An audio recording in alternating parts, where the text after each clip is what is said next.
where we saw OVE, the team of Sami Callihan, Jake Crist, Dave Crist, and Madman Fulton, taking on Tommy Dreamer, of course, Rich Swann, Daga, and Tessa Blanchard in an extreme celebration match, which sounds bizarre. Woohoo! Chaos reigns supreme in this huge brawl that not only showcases week-long celebration of Sami's victory by OVE, but also continues to further the Callahan-Blanchard story. They're going to sleep together by the end of it, I swear to God. You can feel the sexual tension. It's a super fun, hardcore match. The whole episode, if you do decide to watch the whole episode, they go back and forth through this whole celebration of the draw, Sami Callihan, because of course, if you all don't know... That'd be great if she challenged him for the title, and they beat each other bloody, and then just started making out in the middle of the ring. That would be wild. If you all don't know, Sami Callihan won the Impact World Championship from Brian Cage. So in a cage. This was really fun. The whole celebration was fun, but this match was really good. And just read off the people. You got the original OVE, Jake and Dave. You got Sami Callihan. Madman Fulton is a beast. Tommy Dreamer is a name. And then you got Rich Swann, Daga, and Tessa Blanchard. Amazing. Yeah. Excuse me, folks. I'm sorry. I'm kind of sniffling here, and it probably sounds gross, and I should try to mute my microphone a little better, but really getting the bad colds and whatnot right now, but it's nothing compared to what I've had, and I'm not losing out on the show, so excuse me if I sound a little ill. But something that was super ill, Paystee, was AEW Dynamite this week. Not only was there an amazing go-home match with an outside-the-ring brawl that really tied a lot of storylines together, but something that even superseded that was the Cody Rhodes promo. That was probably the best promo since the inception of AEW, I would dare say. And I think others would say that. Would you agree? Oh, 100%. I mean, Cody's been good at cutting promos, but this definitely had huge raw emotion and passion behind it that you could feel. Yeah, I haven't been behind his promos as much as a lot of people have, but this one, oh my gosh. I mean, there's nothing you could say negative. He lays it all out in what I believe is a way to get folks to buy the pay-per-view that has been missing from most of wrestling, WWE especially. This felt like a go-home show. The whole show did. You don't get that enough. And I know WWE, they have the network, and it isn't important to sell the pay-per-views because they're not making any extra money off it, basically. But so they've lost something in that. So companies like Impact, like MLW, just now started doing pay-per-views, Ring of Honor, and of course AEW, who is the second biggest, at least financially. They're really bringing back the go-home shows that we used to love. And that's what you need. You need a reason to buy the pay-per-view. I guess WWE doesn't need that because they got the network. They don't, and that's why they don't have good go-home shows. Yeah, it definitely shows. They just end it with a tag team match, and that's like it. And I don't know, just something about this episode was special, and I think it's going to lead to a lot more pay-per-view buys than one might expect. I'm really happy that you enjoyed the Cody Rhodes promo as much as I did.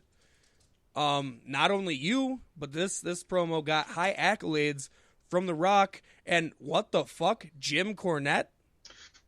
Oh my gosh! And we got more to say about him later on, but wow, you don't expect him to be positive about AEW because he's been extremely critical about them lately. Right. But they called it Cody's Hard Times equivalent, you know what I mean? I don't like that. Yeah, I don't like that. I think it's his own thing. Yeah. I think it's his own. Why can't it be his own? But he's so good at it. I can't believe. And you know, he might not be the best wrestler in the world, but when he can get you in the feels like that, he's good in this business. And we don't really have a spot on this show to say it, so I guess since you kind of brought it up, we just have to address it here because we try to be as much down the middle as we possibly can, and as much as AEW is an awesome alternative to WWE.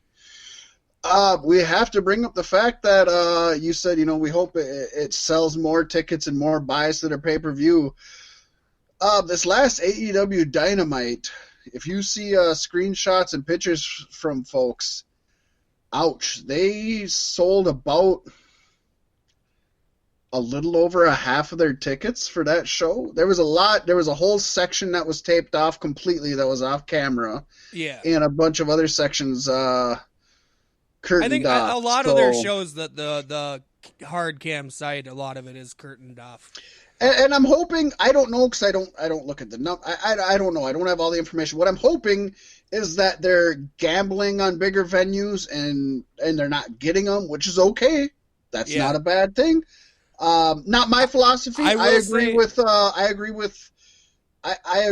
Heyman, where it's, get a smaller venue and sell it out and have standing room only, and the energy is 20 times. But I can't blame people for shooting high and not hitting the mark. That's also not a bad philosophy. Also, this week was a bigger arena than they're normally in, from what I've noticed over the weeks. This had the double deck arrangement of seating going up, whereas most of the time they're in an arena that only has the one deck of seating going up. I don't know. I might have to disagree with you there, because I know that so far they've been hitting up usually the same arenas that WWE has been hitting up for their Raws and SmackDowns. Oh, so well, then they're just really good at having it dark enough that you don't see the other rows. They probably are, and that's a good thing. That's a positive. And I will say that this week NXT and the ratings was just numbers super close. From Dynamite. But that's what I want. This is great. Yeah. I love them being neck and neck. I don't want one superseding the other. I want them neck and neck to where they're both hungry as shit. Oh, I want Dynamite to go, or I want NXT to go over Dynamite for a little bit just to see what it drags out of Dynamite. Oh, and what it drags out of NXT. Yeah. Oh, it's been dragging out. Oh my god. Oh, and we do have to point out though, this NXT that got super close to them was the first NXT that had a bunch of main roster guys on it. Well, it wasn't a bunch. It was just. So what does that say about? Only the OC was there. Okay, so there's 7 and then there was people a cool gimmick. There was like this 3 of cool them angle where Finn Balor came out and he AJ. Oh, and he pointed at him with his gun. And he gun pointed at AJ. But then right after Adam Cole came out, and so you don't know, is he going to join Undisputed Era? Is he going to join the OC? But either way, it's going to be fun. So it's good stuff. But we have to address that elephant in the room, Paystee. Yeah. They got the big numbers when the main roster guys were there, not the guys that we want to see. I understand. But I'm not saying at the same that's time, bad or good. everybody's I'm just saying we have to address that. Everybody's kind of had that's that. Our job. I really wish they would just send AJ and Gallows and Anderson to NXT. So for them to be there was awesome. They finally tickled that fantasy at least. But you had to have seen it coming. Does everybody with feel NXT it, or being is it on just both us SmackDown NXT fans? and Raw. When they're on both shows, yeah, there's going to be retaliation. I'm surprised the whole roster from both sides didn't show up. Well, I'm not saying storyline. I'm just saying we have to address that. We have to address the fact that. Oh yeah, no, I get it. The marks, like I said, the you marks can see it from haven't a mile made the away, ratings, so yeah, it would and affect the the casual fans have. Yeah, I would like to say that after SmackDown and Raw, that the ratings would have been the same if AJ and Gallows and Anderson wouldn't have been there, because AEW showed up and showed out on both shows. But maybe. I don't. Either way, it's good for their ratings. And you would hope that would bring people in. Yeah. And what's good for the ratings for any show is good for the fans. Yes. There's another show that we want to highlight before we move on. Even though we're falling behind, but we knew we were going to fall behind. Folks, I hate to tell you this. This is going to be a longer show than just 2 hours, so just bear with us. Oh, yeah. We love you. We love you to death. Digest it in multiple sittings. It'll be fine. Yes, but number 3 coming in is NWA Power. So we had NWA Power. Oh, I'm there already. Thunder Rosa versus Ashley Vox is not only a quick but fantastic introduction to fans who may not have had the opportunity to watch Thunder Rosa's work, but the post-match antics between Marty Bell and Allison Kay light the fuse for the continuation of their feud from Impact. It's nice to see that feuds carry over in NWA. It's not just a shelled-off universe. It's really cool. And, this was a mid-show match that obviously didn't have a ton of time and isn't some of their biggest stars, but I really think this is one of the best reasons to watch because 3 out of these 4 women, and not to take anything away from Ashley Vox, but I don't know her much and she didn't impress me much, but Thunder Rosa, Marty Bell, and Allison Kay are 3 top-notch women wrestlers. And if you want a, like it says, a quick introduction to them and kind of see what's going on, this is a perfect way to watch them, see what they have to do. It gives you both their wrestling skill and their mic skill. And maybe you go and watch some YouTube videos of them and check some things out, or maybe you just watch them in the future. But I think this is definitely a good introduction to 3 super talented women. Oh, yeah, yeah. Honestly, I'm surprised NWA Power showcases the women the way they do, just for the feel of the show. The old school feel, so you would assume it would be old school through and through. And it's nice to see that they do. Oh, and to be honest, they give about, and I know this was addressed by, I believe, Cody, but to be honest, in their 1-hour show, they show about as much women wrestling as AEW does in their 2-hour shows. Yeah. So good for them for actually making how long did it take Ring of Honor and MLW to have a women's division at all? And NWA Power right off the bat, it's like, no, fuck it, the women are important. Uh-huh. I like it. It's good to see. Oh boy, you ready to get into the heavy shit? I don't even know how we're going to break this one up, but we're going to have to tag team this a little bit, Paystee. You get to start this week because I did the bulk of it last week, and you just go till you can't go no more. All right, Paystee. Well, first of all, folks, we are getting into this whole silly Saudi situation, as it were. Part 2. And, it's becoming pretty clear at this point. We'll probably never hear the full truth of the WWE, quote-unquote, non-flight from hell, as it's being dubbed.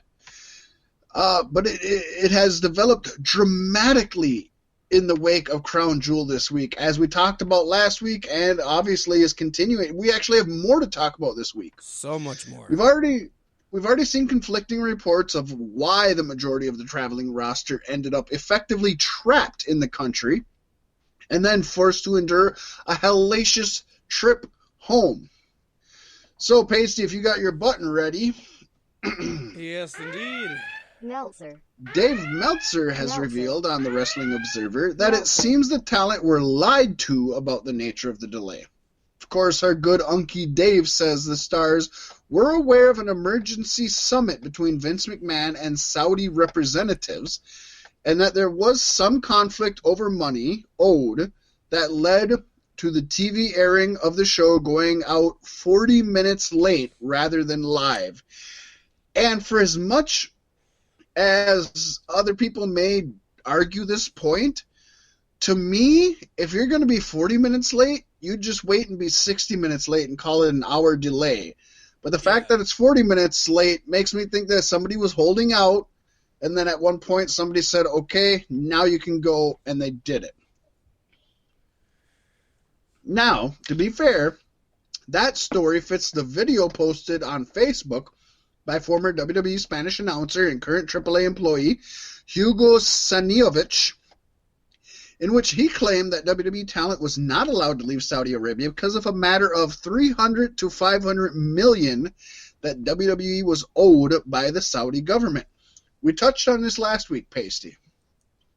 WWE had not been paid for the last Saudi show, the Super Showdown, as of September 30th. Meltzer said they did say on the investors' call that they received $60 million after September 30th, which is when the report closed, but before October 31st.